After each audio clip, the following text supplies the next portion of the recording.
People who realized they had bad therapists, what were the red flags?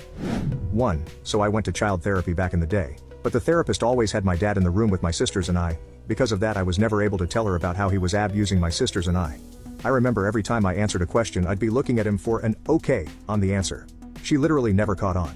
2. I was 13. The therapist was an older woman who upon first meeting me said to my mother that I was on coke. I wasn't. And that my father and or brother were aping me. My father and brother have never, ever touched me like that. This was one sick woman who needed help herself.